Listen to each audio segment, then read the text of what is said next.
Banking isn't new. It's been around for thousands of years and has a huge impact on societies, for better or worse. It started over 5,000 years ago when people needed a way to trade and keep their wealth safe. This story takes us to ancient Mesopotamia, where banking first kicked off in a big way. Mesopotamians were all about freedom and trade, making it the perfect place for banking to flourish. They used temples and royal places as the first banks, changing how money was handled forever. Temples back then did more than just religious stuff. They were like early banks managing money, investments, and even paying people. They collected taxes and donations in all sorts of forms, like animals, grains, and mostly silver. There was even a guy whose job was to check the value of these payments, acting as both a banker and an assessor. Fast forward a few centuries, and we see Prophet Isa, or Jesus, getting mad at moneylenders in a temple in Jerusalem as he apparently proclaimed, "My house will be called a house of prayer, but you are making it a den of robbers." This was no small incident. It was a huge deal because it challenged a deeply rooted tradition of mixing money and religion that had been around for ages, against the prescribed commandments of God, highlighting a conflict that had been brewing for thousands of years. Therefore, when Prophet Isa flipped those tables and called them out for turning a sacred place into a den of robbers, he was standing up against the corruption that had bled into religious practices. Now, banking in ancient temples kick-started the idea of using common items like gold, silver, and everyday goods as a way to trade easily. They even had exchange rates, setting the stage for our modern money system. Uruk, a booming city back in ancient Mesopotamia, was where a lot of this financial innovation started. It was known for its huge buildings, writing, and early forms of literature. It's in Uruk that we first see real evidence of banking and finance. Archaeologists digging in Uruk found these small clay tokens and tablets shaped like food, animals, and other goods. These Uruk pictographic tablets are now recognized as the earliest steps toward written language in human history. Furthermore, archaeologists demonstrated that symbols on the tablets, such as cloth or sweet, could be traced back to corresponding tokens shaped like a round jar or honey jar. The symbol for food evolved from a token resembling a full dish. These tokens represented a wide array of commodities from daily life, including livestock, crops, textiles, and various goods essential to the functioning of society. Long before paper contracts and digital agreements, ancient people were making deals with each other. The oldest proof we have of these early contracts comes from clay balls, called bullae, found in the Inanna temple complex. Each one of these was a promise to deliver certain goods. The outside of these bullae had marks that told everyone what was owed and under what conditions, while the inside held tokens as proof of the deal. It was a smart way to keep track of agreements and make sure everyone kept their word. And these tokens were crucial in managing the treasury of the goddess Inanna's temple in Uruk during the era of the epic hero Gilgamesh. Priests and maybe even Gilgamesh himself used these tokens to keep track of resources. This clever system was indeed one of the earliest forms of accounting, laying the groundwork for the financial systems we use today.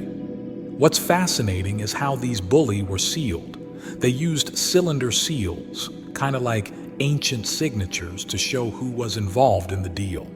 For instance, if a bulla was completely covered in these seal impressions, it meant the debtor was making sure no one could sneak in and change the agreement by adding more tokens. This system shows us just how far back our need to make and keep promises goes. Lending stuff to others has always been part of human societies, even when there wasn't an immediate payback.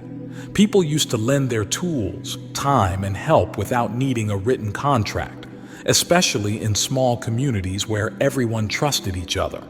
But as cities grew and life got more complicated, it became harder to keep track of who owed what to whom. That's when formal contracts and the concept of interest on loans started to take shape. This was a way for people to make sure they got something back for their help, even if they weren't in a rush to use what they lent out. It's a practice that's evolved over millennia, but is still about helping each other out, just with a bit more paperwork involved. As mentioned earlier, temples in ancient Mesopotamia acted like early businesses, especially in how they handled loans. During certain periods, private lenders imposed a rate of 33% on loans of barley, whereas the temple charged a more moderate rate of 20%. While both temples and private lenders gave out loans, historical evidence also indicates that the temples often had lower interest rates, sometimes even offering interest-free loans to help people out when times were tough. There were cases where people had to pawn their own family or themselves to the temple to pay off debts, showing how serious debt was even back then. The term interest in Sumerian, mash, also meant calves, highlighting how closely wealth and lending were tied to livestock, especially in places like Uruk. In this society, wealth was measured by animals, and lending could involve expecting more animals back than were originally given, mirroring the natural growth of herds. This connection made the concept of interest a natural part of their economy. Uruk's advanced number system helped people keep track of exactly how much was owed and lent, making the idea of interest a standard part of trade. This was a big deal for the economy, especially after Sargon of Akkad did something huge around 2334 BCE. He mashed the city-states of Assyria and Sumer into a single big empire. This move changed the game for how people did business. He set up common systems for measuring everything from length to time, making trade way easier.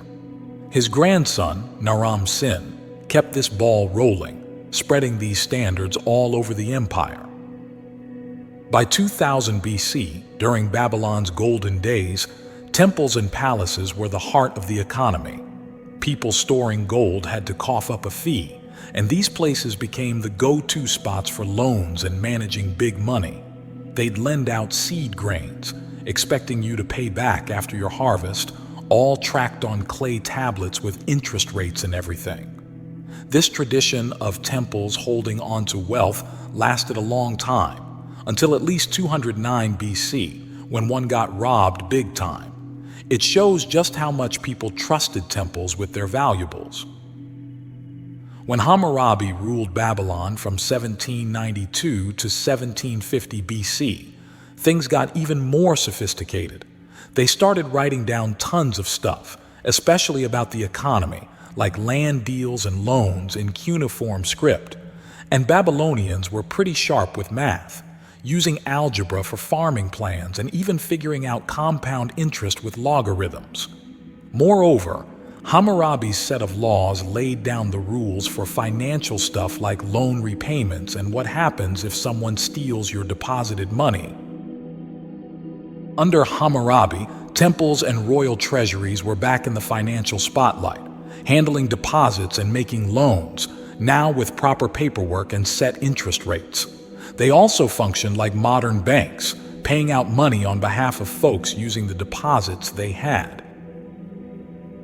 The start of private banking marked a big leap in how money was handled, with some families leading the charge in what looked a lot like today's banking. The House of Egibi from Babylon is a standout example. Active around 1000 BC to Darius I's reign, they were known as lenders and business-savvy folks. There's some debate about whether to call them bankers or entrepreneurs, but what's clear is they knew their way around money, blending banking and business skills with style. Nevertheless, the Egibi family was dabbling deep into finance, running operations that looked a lot like modern banks, lending money, and showing off some serious business skills. It wasn't just them, though. Other families, like the House of Murashu and the Borsippa-based family Ea Ilutabani, also played big roles in the finance game, offering credit and helping shape their era's economy.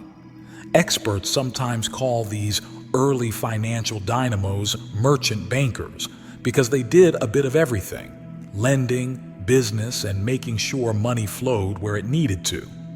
By the 7th and 5th centuries BC, banking was really picking up steam, thanks to the efforts of kings, priests, and regular folks all adding their bit to the mix. Kings made sure the rules were in place. Priests added a layer of trust to transactions, and entrepreneurs pushed the boundaries with new ideas and partnerships.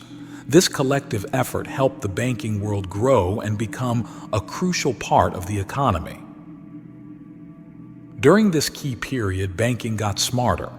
Banks started offering current accounts, used paper for payments, and made deals more flexible. In other words, instead of trading stuff directly, people began using written notes to keep track of who owed what. This was a game changer, making banking a lot more straightforward, making business smoother, and helping the economy grow. The papers left from those times are like treasure maps, showing us how banking evolved. Another interesting development was when big-shot businessmen like the Ijibai and Marashu families started teaming up. They combined their money, know-how, and contacts, which made banking even more powerful. This early teamwork in banking, which is referred to as partnership banking, set the stage for a lot of the stuff we see today. Wrapping this up, ancient Mesopotamia's banking moves laid the groundwork for how we handle money now. Banks are everywhere, crucial for daily financial stuff. But the dark side of banking, especially usury, is like an old ghost that hasn't left us. It shows how this old problem of unfair debt still haunts us, giving too much power to those who take advantage of others.